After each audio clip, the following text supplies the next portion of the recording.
tëngërëm lañ leen di wax saa su nekk rek ñi safoo site internet di Buzz M TV Sénégal bu leen fàtte di abonné di bës cloche de notification yi ngir dara bañ leen a raw ci seeni xibaar.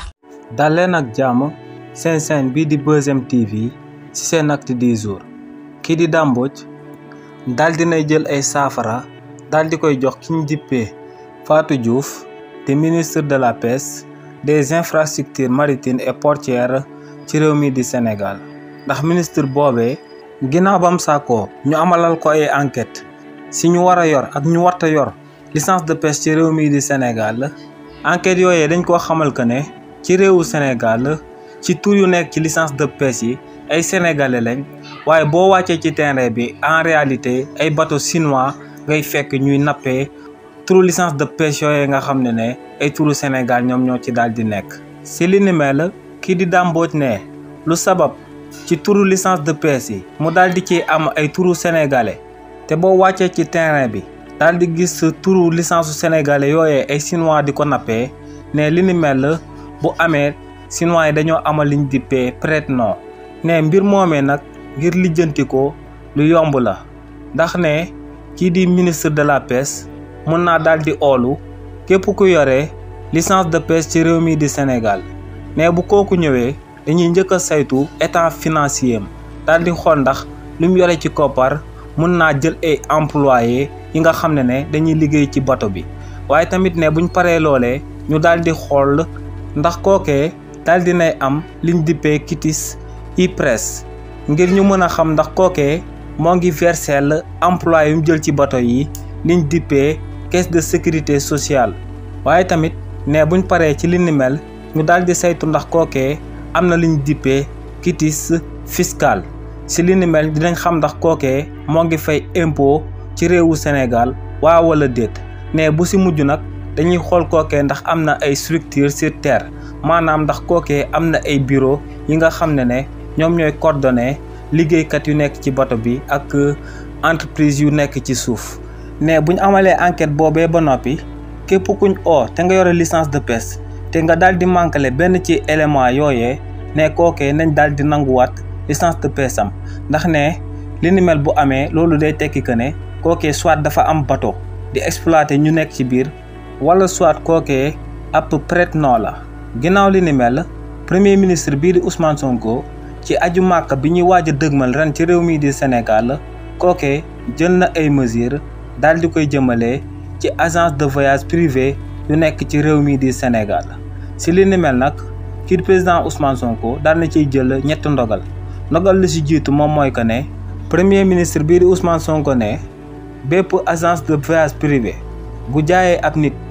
billet ngir kookee daal di dem Màkka ne nañ wax kookee bés bu mu war a dem ak waxtu bu mu war a dem daal di amal ajam ndax nee ren duñ nangu benn agence de voyage privé daal di jaay ab nit billet Màkka ba noppi kookee daal di paas ñëw ba aéroport toog foofee toute la journée ñu sookoo oo naan ko sa vol bi suba la gannaaw suba wala gannaawaati suba ne li ni mel ren day daal di dakk ginnaaw li ni mel ñaareelu ndogal lu premier ministre bii di Ousmane Sonko daal di jël moom mooy que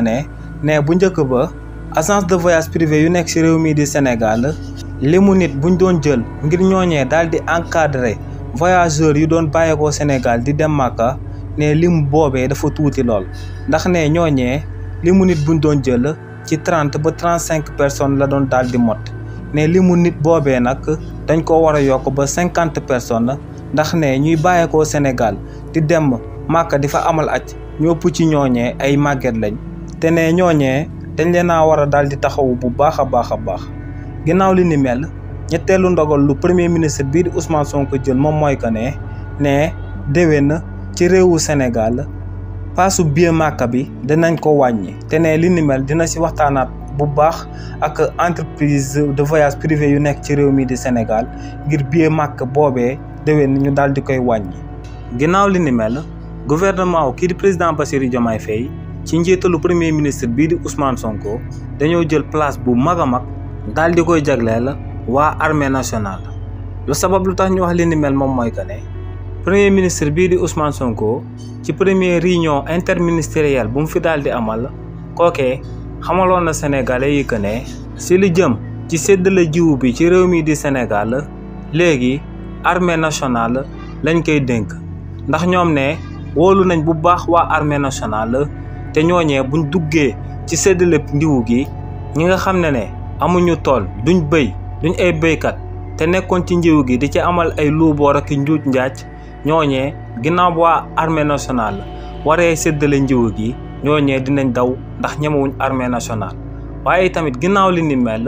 kii di président Bassirou Diomaye Faye daal dinay jël beneen ndogal daal di boole waa armée nationale ba tey ci gestion publique ci réew mi di Sénégal ndax kookee di président Bassirou Diomaye Faye ngir gouvernement bi daal di xeex ak mbënd mi am ci réew mi di Sénégal kookee daal dinay jox ndogal waa armée nationale ngir ñu ñëw sur le terrain daal di jàppale waa sapeur pompier mi nga xam ne ñoom lañ doon dénk lépp lu jëm ci mbënd mi ci réew mi di Sénégal ak ñaari ndogal yooyee nag mën nañoo wax que ne armée nationale kii di président Bassirou Diomaye Faye ak premier ministre am bii di Ousmane Sonko jox nañ leen place bu ponkal ci seen nguur. ginnaaw li ni mel kii di professeur Cheikh Omar Diagne ginnaaw ba rapport yi tàmbalee di taw ci réew mi di Sénégal yëkkati na ay kàddu daal di koy dénk kii di président Bassirou Diomaye Faye te ne li ni mel bu ko kii di président Bassirou Diomaye Faye amalul ñëpp ci Sénégalais yi dinañ ko daal di mere. kii di Cheikh Omar Diagne ne rapport yu jot a génn ci réew mi di Sénégal daal dinañuy firndeel que ne régime kii di président Macky Sall ak Macky Sall ci boppam ay sàcc yu mag a mag lañ te ñooñee loolee rek lañ nekkee woon ci bopp réew mi. waaye ne si mbir moomee kuy jiig njàkk kenn du njàkk ku dul kii di président Macky Sall ndax ne kookee di président Macky Sall ginnaaw bu tabb woon fii ab nit daal di koy def ab ministre DG DAS wala ab haute autorité ci réew mi di Sénégal ne kookee bu amuloon ay tooxi duuna maanaam daal di këpp kees wala mu daal di détourné xaalis bi nga xam ne Sénégalais yëpp ñoom ñoo ko bokk ne kookee di président Macky Sall moom moo ko doon njëkk a défendre daal di jël rapport yooyee daal di koy dugal ci terroir daal di wax que ne képp ko ànd ak moom lu la neex defal te dara du la ci fekk.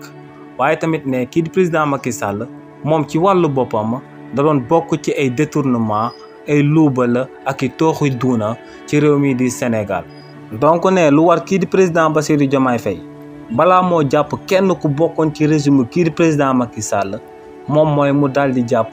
kii di président Macky Sall ba noppi daal di koy tëj ci kaso bi bu paree loolee muy daal di soog a jàpp ñi nga xam ne ñoom la àndaloon. ne li ni mel kii di président Bassirou Diomaye Faye xam ko ñàkk koo xam ne li ni mel lu ëpp ci Sénégalais yi ñoo ngi koy xaarandi ne loolee dafa impératif donc na si kii di président Bassirou Diomaye Faye daal di bàyyi xelam bu baax wala lu ko mooy ñu ëpp ci Sénégalais yi dinañ ko daal di mere. lii lañ leen andiloon comme actualité ñoo ngi leen di jox dig daje ci yeneen i mbir incha allah.